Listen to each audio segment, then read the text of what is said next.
one night I was coming back from soccer, from a pickup soccer game, and she was, Daddy, did you score? I'm like, yeah, I scored 2 times. And she started cheering and hugging me. And, every time I go play soccer and come back, she always asks me the same question. Daddy, did you score 2 times? So every time I go to play soccer, whether it was a league game or a pickup game, I think about her and the way she loves how I'm scoring goals and she encourages me if I'm not. I think that's a very honest and innocent thinking of a kid cheering their parent. And I love that. With this encouragement, I can take it, put it in here, and give it from all my heart. So it means a lot to me.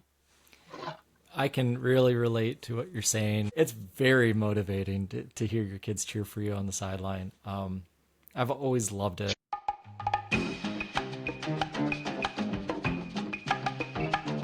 Hello, and welcome to the Love Soccer Podcast, where we talk about the beautiful game from our youth all the way to adulthood. Joining me today is Bernard Assily. I'm Jonathan Janik. Bernard, thank you for coming on to the podcast. Well, thank you for hosting. Bernard is a Bayern Munich superfan. I play with him on Sunday Pickup.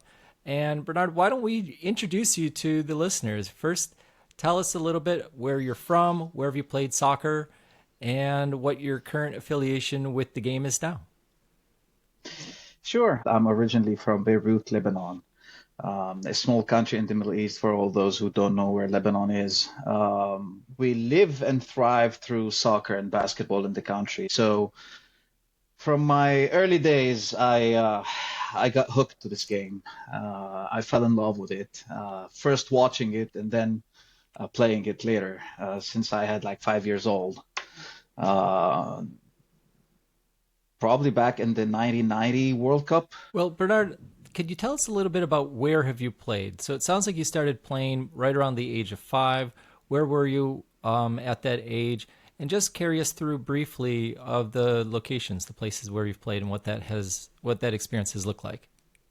Sure. So my childhood was first at a place called Feitrun in one of the mountain villages in Lebanon. And this is where I first started playing soccer with a tennis ball. Uh, we used to gather neighbors and kids and probably didn't afford to buy a soccer ball at that time, but we used to get whatever is left over from older people playing tennis somehow. And we used to snatch those balls so we can play soccer with them. And it got more from there. At 10 years, I was in a different location, playing in a different town, also street soccer, if you want to call it this way, between cars and in front of in the neighborhoods and in front of buildings, paying attention not to hit any car or to break any glass. And it's amazing how you build the skills just playing by the streets. Anyways, I never thought that at some point I would join the high school soccer team and then the college team, uh, coming right off the streets, if you want to call it. You build up amazing skill just by training by yourself, hitting some wall or trying to do the free kicks, curving them and curling them to the wall. It's looking back at those moments, it's really crazy and funny. But yeah, at actually 12, 13 years old, I was already playing like small pickup games with older people in the neighborhood. Then at school, then in the internal league at the school, until I joined the high school team and then the college team. Took it on a different level, if you want, making it more competitive leagues. And beside pickups, we had leagues definitely in the schools and colleges until I came to the States. And when I first came to the States in 2014, I stayed for at least a year without playing any soccer. I couldn't find the group to play with, or I wasn't introduced to the proper channels to rejoin the game, if you want. Until one day I met someone and he showed me to a certain app where you can find all of these fans and fanatics about soccer who come and play together. So I joined it, and I grew older playing the US pickup games, which are totally different than the Lebanese pickup games. And at this age, actually, it's on a totally different level than what it used to be 10 years ago or 5 years ago. So let's go back in time. You're playing street soccer. It's not as common in the United States, and I certainly didn't have that experience playing street soccer. I've seen it. I've seen it live with traveling to different countries. Uh, tell us a little bit about how that was important or influential, or just what the difference is, what the experience is like. The idea of playing soccer, street soccer at that age is it's either you go and I don't know, play in the woods, you get lost, or you do some stupid stuff, or you gather the neighbors, the friends, grab that that tennis ball that you got from someone, and suggest playing in the parking lot or in the street, a small game of soccer. Uh, there are no goals, no nets, no turf, nothing, not even cleats, not even soccer shoes. It's either whatever you're wearing or you're putting on, or sandals, or your flip-flops. I don't know, whatever you have on and whatever clothes you have on. There are no posts. It's just a couple barrels maybe, or just a drawing on the wall with some chalk that this is this, the limits of the goal. If it goes out in a certain garden, that's an out ball. If it goes out behind this car, that's a goal kick. It's fun, and you cannot imagine how competitive it was. Uh, I mean, the handball or the offside, or even as kids, we didn't even know what offside means, but hey, we just called it offside, offside, and we just went crazy. And what's funnier is all those older people, parents and siblings watching us from the balconies or the decks, looking at us. They're happy because we're in front of them. They are having sight on us. They are looking at us. They know where we are, and they're happy because we're doing something collective. We're doing something fun. But at the same time, we can hear them, hey, watch this car, watch this glass, watch this balcony, watch this door, because it was in the streets, in the middle of the cars, between buildings, between other people passing by. So, but we didn't care. We just had the eye on that tennis ball, or later on, a lower quality soccer ball. Uh, that was it. That was our euphoric moment. Uh, it was this or nothing, you know. Uh, What does street soccer build in a player? What are the qualities that street soccer can give players? uh, I think that it gives you personality, self-confidence. It gives you a sense of belonging. That hey, I belong to this group who's playing on the street with me. We're all in this together, you know.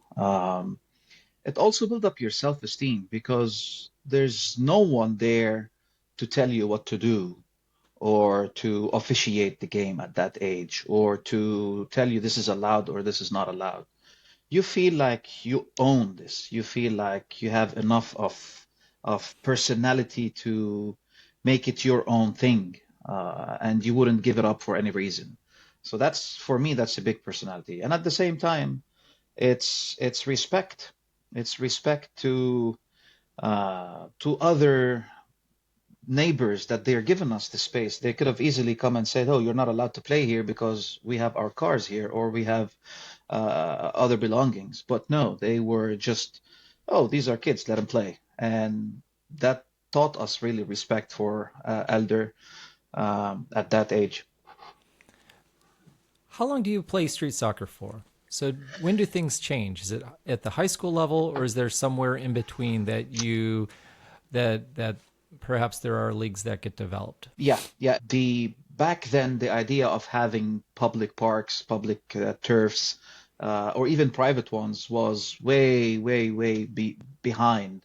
We didn't have that yet. We just had maybe some space where we used to put some barrels and play. Um, but at some point, we had that huge Olympic stadium in Jounieh, one of the areas, Eastern Beirut, and this is where the national team used to play.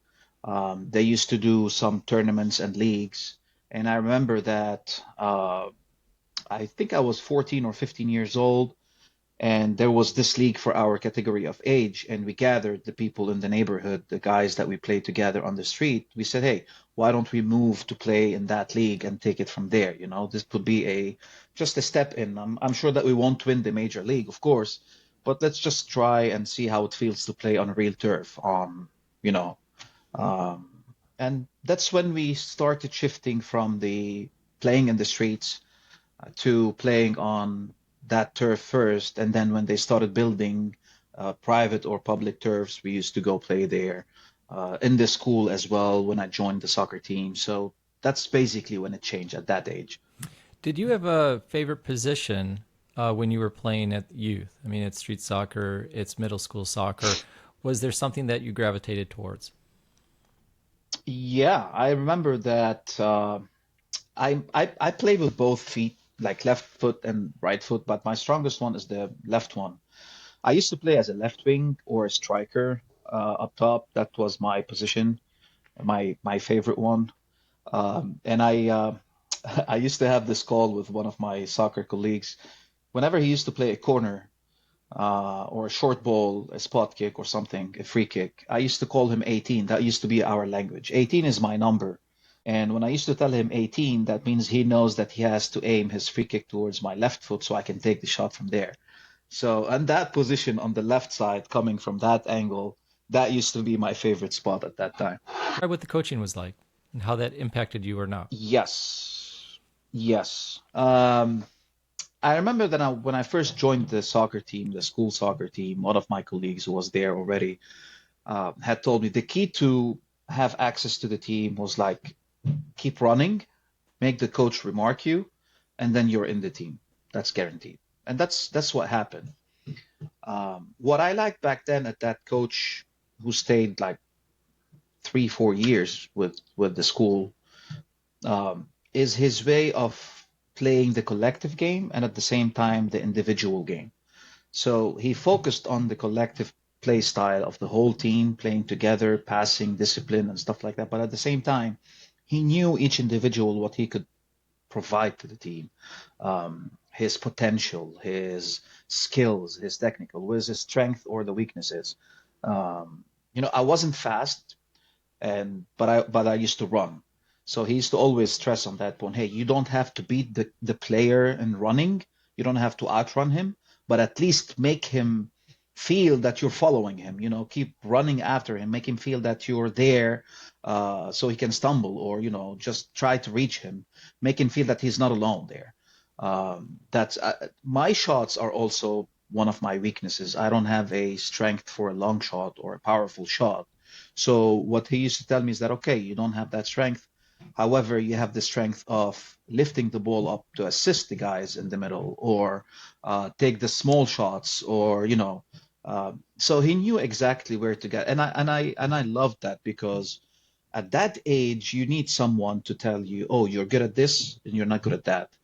Uh, Not only pointing fingers, oh, you're not good at this, you don't play this position or whatever it is, drop it, disencourage you or something like that. No, you needed someone, or I needed someone at that age to tell me, oh, you're good at this, keep doing this, fix that side, or work on the other side. So that's what I loved about coaching at that time.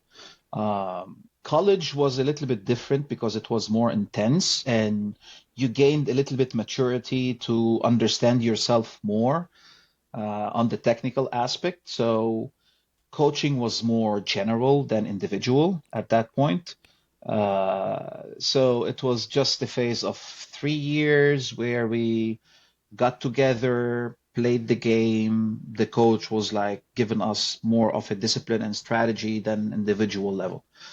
So that's the difference between high school and college in coaching style. What I hear from your high school coach, I love him. I love him already. I've never met him, but what I take away is that he is looking for ways to lift the player, to bring out the best, to challenge them, yes, but also you don't have to be every player like you're playing a video game. What you need to do is realize your strength. If you know you have a weakness, you can work on that on the side, but leverage your strength, whatever it is. If you're not Thomas Mueller, don't go try and be Thomas Mueller. If you're more like Xavi, be Xavi. I love it. I love him already. Um, There's a small story, if I can. When I first joined the school team, he was like, "Okay, now he chose the guys. He picked me as among the other guys, new guys, and it came the time to choose the number, the jersey number. And he was like, Bernard, which number do you want? Don't take number 9 because it was already taken from a previous striker." I'm like, "I don't care about number 9, man. I want 18." And he was like, he looked at me and he was like, "You're a huge German fan, aren't you, in soccer?" I'm like, "Yeah, how did you know?" He's like, 18, Klinsmann, man, come on. And I'm like, "Yeah, he's my favorite player at that time. So 18, make it 18, man." And since then, actually, that's how it started, having my 18 number. That's how it started. did your parents play soccer? My dad actually, God bless his soul, he didn't encourage me at all when I first started playing soccer, but he used to watch soccer with me. And back in the 90s, like the World Cup 1990, I made him a huge soccer fan of Germany as well. You know, at 5 years old, he was like 40 years old at that time, and I was 5 years old, and I made him a German soccer fan. And each World Cup he would watch, he would sit with me, watch the soccer game with me. He cheered for the German soccer team. He cheered for the goals. He got sad when we lost or when the German team lost. So it was the other way around that I encouraged him to watch soccer more than he did encourage me to play. But it was all good. That's It was all good. that's wonderful. Okay.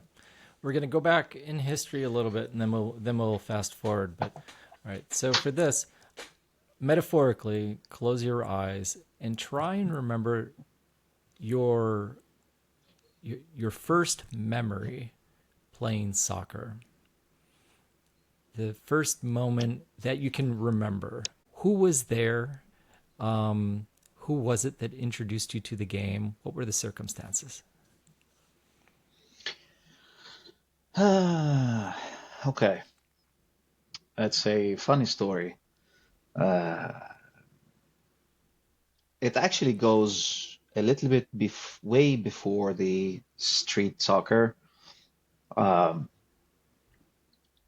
all right, there's a buddy of mine. He's my best man. He's my best friend since we were born. We were kids, playing together. And he used to have a wide space in front of his house. Other houses, there's no one, are vacant, right? So I remember he used to have those plastic things that they look like a ball somehow, and we used to play with them soccer in front of the house or between the houses, kicking them, making the house that is on the other side at the goal and his house door as the other goal. And that's how we started playing somehow. And then moved to the street soccer, I think a couple of years later or a year later. But the real soccer game that I had, or my first soccer game that I played on the street, it was actually in a like a mud area, where they put up some posts of barrels and sticks and some, you know, uh, and I was the younger kid in the street in the neighborhood, and I was feeling proud that I was playing with the older guys, and they put me as a goalkeeper, and I had no idea what I was doing, man. And this guy came in, attack. That's actually my first memory. This guy attacked me, and he was by himself.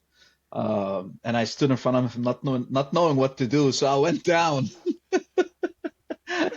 thinking that I can tackle him, and he was like "Phew," scoring easily over me, and I was like so embarrassed.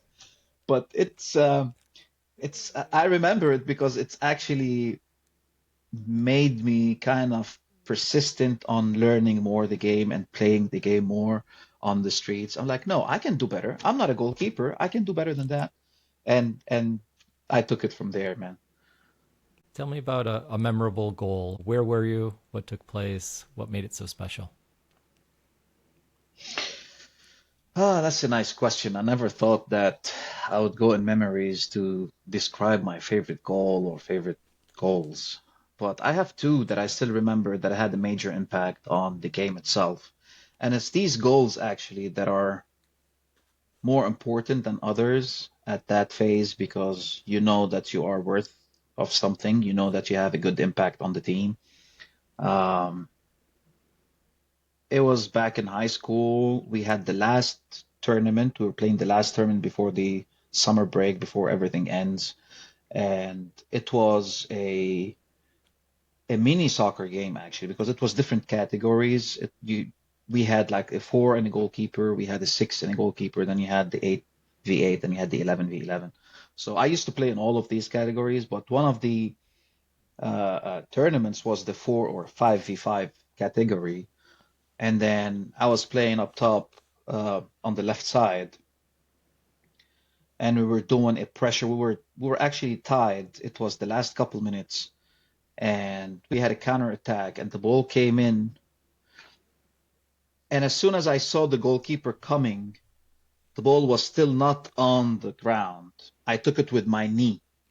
So instead of waiting it to go down and kick it, I just surprised the goalkeeper with the knee kick. And it went through him directly because he was approaching to get the ball and went through the goal immediately. And that was, a big celebration because scoring the last 2 minutes, you got the league, you got the win, you got the cup. So that was a huge impact because later on it was also recognized when we were being uh, rewarded with the big ceremony and stuff like that. So they had a huge video and presentation. All the other students were watching it in the theater. It makes you feel proud that you were able to produce something or to participate in that or to give your team the W, the win. And there was another one that was actually surprised. It was actually the same year. It was just a summer league, and the ball came in. I was in the middle, actually, standing in the middle. The goal came in from the other goalkeeper, and then I hit it as a volley, first time volley from the middle of the field, and it went straight to the goal. And I'm like, what? You know, what just happened? So these are the two goals that I still remember because the first one was it made an impact, and the second one was surprising to me that I was able to score such a goal. So Magic. yeah. Magic. Making contact and on any kind of like volley, no matter what it is, those are really quite hard to do. And when you can pull it off, it feels like euphoria, right? Yeah, at that age, it's something awesome, man. If this podcast were a book or you're writing a book, what's the chapter on Bernard Assily? What are we going to call that chapter? What's the title? I want you to hold on that. Thinking about your journey, your soccer journey, people have influenced us along the way. We all have these people who have influenced us in different kinds of ways. The Bernard Assily Hall of Fame, you get to nominate some individuals to your personal Hall of Fame. These are people who you personally know, you've interacted with in some capacity. Who are your nominees to the Bernard Assily Hall of Fame? I can think of two already, actually. Um, I can think of two or maybe three, as you said. There is a guy. He's my soccer buddy. All right. This is the guy that I first started to play street soccer with in the same neighborhood when I was like 10 and above.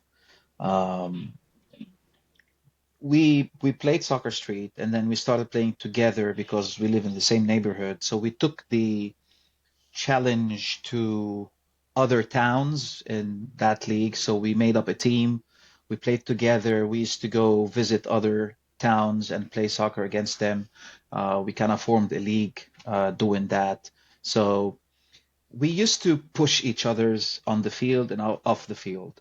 Like we used to always have that dream. He's younger than me, by the way. He's like 2, 3 years younger than me. And we used to always have that dream that he would someday be a professional soccer player and I would be his agent. These are the young guy's dream. But the thing is that why would I put him in my Hall of Fame is because we pushed each other's to the limit. We played together. We know exactly how we perform. I know how he performs. He know how I perform. He know my moves. I know his moves. We kind of know exactly where we stand on the field. So, and he's so technical, skillful. So he's very, very skillful in the ball, like much better than I am. But finishing is me was much better than him. So we kind of mix it up on the field and made the best out of it. Now the challenging part was when we used to play against each other during the school leagues because he was in a different school and then he was on the soccer school team and then we used to face them off every single league. We used to be the top two, let's say Real and Barcelona. These used to be our two schools. And because I know his moves and he know my moves, we used to cover each other's on the field. And I used to tell him, hey, if you want to beat me, you have to do this. And he used to tell me the same thing. If you want to beat me, you have to do this. And we tried to do it, you know. We pushed each others to the limit to try to beat the other guy or to try to do the same skills that the other guy does. Uh, he used to be living in the same building that I used to live in back in that neighborhood. And whenever we visited each other, there's always a soccer ball with us, trying different skills, trying different matchups. The second guy that I would mention, his name was Joe, by the way. The second guy that also that I would mention was the guy who helped me get into the soccer team, the school soccer team. His name was Melhem. He used to be the captain of the soccer team, and then he suggested, okay, if you want to go, there's a tryout, go ahead. And he kind of advised me on what should I do within each game, each week, each training session. So I kind of thank him for that as well. These are the guys that I still recall because they kind of went with me during my childhood and my school years until I moved out and came to the States. I wish that I can be that influencer person on soccer to my girls because I'd love them to play the game. And it's probably still a little bit too early yet. But with the 5-year-old, has your 5-year-old influenced you in any way and how you approach the game, either on the playing field or how you are trying to develop her own interests and skills? You hit the spot with that question because it is really a nice, interesting conversation on that question. The She has a major impact because I don't know how it started when I first started playing soccer in her presence. I mean, after we got her, after she was a little bit aware of understanding what is soccer and stuff. I think she was like 3.5 years old. Um, One night I was coming back from soccer, from a pickup soccer game, and she was, Daddy, did you score? I'm like, yeah, Daddy, I scored. And that day I really scored. I think I scored two goals. And she was like, how many times? I said, two times, Daddy. I scored two times. And she started cheering and hugging me and it started since then, like almost a year and a half. Every time I go play soccer and come back, she always asks me the same question. Daddy, did you score two times? Not one time, not three times. She always focused on scoring two times just because it was the first time that I told her I scored two times. So every time when I come back, she goes like, Daddy, did you score two times? When I tell her, yes, Daddy, she starts cheering. When I tell her, no, Daddy, maybe next time, she gets sad and she goes encouraging me. And it's okay, Daddy, you'll score next time. So every time I go to play soccer, whether it was a league game or a pickup game, I think about her and the way she loves how I'm scoring goals and she encourages me if I'm not. I think that's a very honest and innocent thinking of a kid cheering their parent. And I love that. So I take that very seriously and try to implement it in my game, or to play a good game, not necessarily score, but to play a nice game to show that with this encouragement, I can take it, put it in here and give it from all my heart. So it means a lot to me. I can really relate to what you're saying. When my first son was born, my wife would bring him to the games that I had in the league. It's very motivating to hear your kids cheer for you on the sideline. I've always loved it. I can relate. So I'm glad you're going through that with your daughter. It's a special moment. It really is. Let's pretend that you need to put together a soccer resume. What would your soccer resume say about you? What would you list within that soccer resume At this at age. this age? Yeah. You'd be playing against Hmm. people at you're playing against your peers at your peer level. Okay. Uh, let's see. I would say discipline is a major strength point on my resume. Um, Extremely competitive and persistent when it's a serious game. Um, I can say that I can read the field really well in terms of knowing where each one is standing or positioning their positioning, passing the ball. Um, if I'm playing the ball runner when I'm playing a nice game, not last today's game.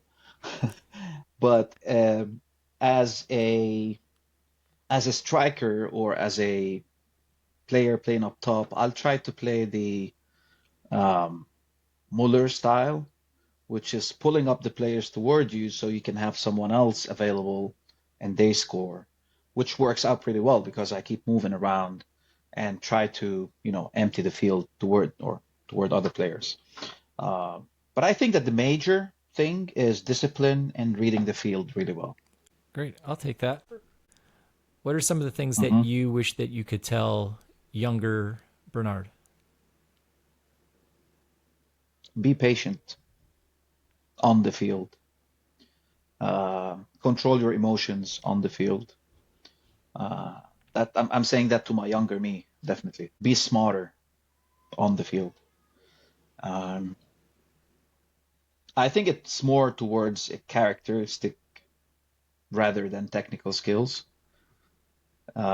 Because if we had the maturity that we have now at that age, we would have excelled in playing that game. If we were, at that age, you were hot-blooded, you're so competitive, you have that rush going through your veins. Um, you kind of fight with every single person you see on the field just because you want to prove that this is your ball, this is your game, this is your field, you're gonna win, etc., etc., etc. At this age, okay, you're still competitive, definitely, but you're not gonna fight over with someone unless you are in a totally deep, sorry, shitty mood that you're ever in, and that's not even explainable. But anyway, uh, now you have that you are smart and intelligent enough to know that at this age you're just having fun. You're just playing the game because you love the game. You're not playing the game to win trophies or add a trophy to your cabinet or something like that. You're just playing for the love of the game. You have to respect other players around you because they're in the same peer as you are. That is the major difference that I feel that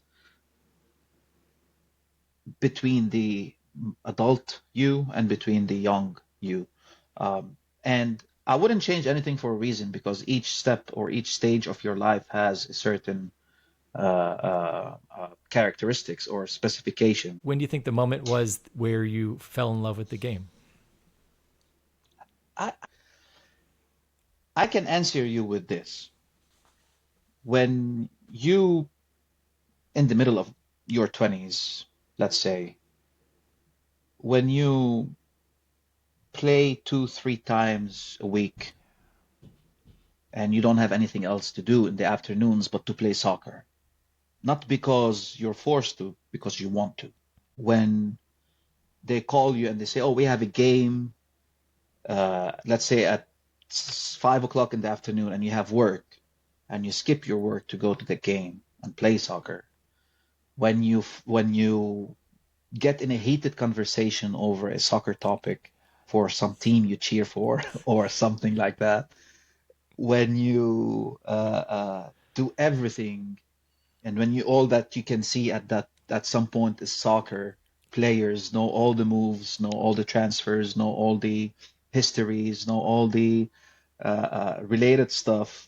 I think that's when you know, oh, I'm freaking falling in love with the game, or I'm already in love with the game. Like a small story in the 90s. That's when I first started watching soccer, right? At 5 years old, 6 years old, I think. And we used to live in this building, that neighborhood, when we played soccer, street soccer. The neighbors who lived on the upper floor were Italian cheer. They cheered for Italy. They were Italian fans. And me being a German fan, we were always like that, like picking on each other's and teasing each other's. And they were older than me, and I was like 5 years old, and they were coming always at me and said, "No, Germany's gonna lose, no, no, no." And I was like, "No," not because I was a child only, just because I loved the freaking game. I don't know how, don't ask me. I loved the German team. I could call every player back then. Um, my grandma actually sued for me a huge German flag to put on my backyard and cheer for the team. And that year they won, and I went back to tease my neighbors, the Italian fans, say, "You see, Germany won, man. Germany won."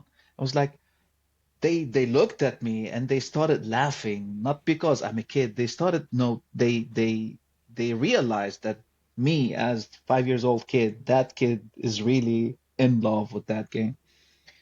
And it went on and it went on and it went on. Let's return to the question. We're writing a chapter about Bernard Assily. What are we going to call that chapter? Hmm. I think the first thing that came to my mind is a dream journey. Um, I think that every person who loves soccer, not only watching but playing soccer, has a dream of becoming a superstar, something in soccer, you know? Um, and to a point where he just eats, breathes, drinks, sleeps soccer. It's everything soccer. Um, I definitely dreamt that, yes, I wanted to be a soccer player. I wanted to be a a superstar. I wanted to be an international soccer player.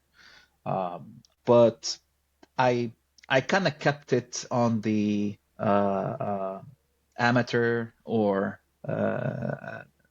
that level instead of being professional player, and took it seriously. Like a serious amateur player, not a professional one, just because I love the game.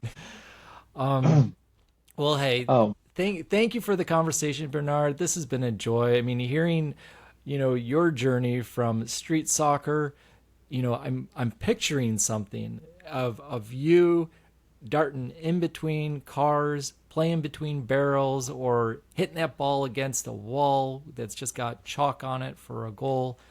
I love the chapter that you came up with, the dream journey. We've all had that dream. We've all gone through this journey.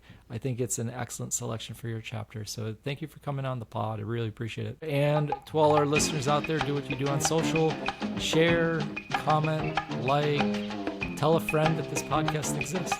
And until next time, take care.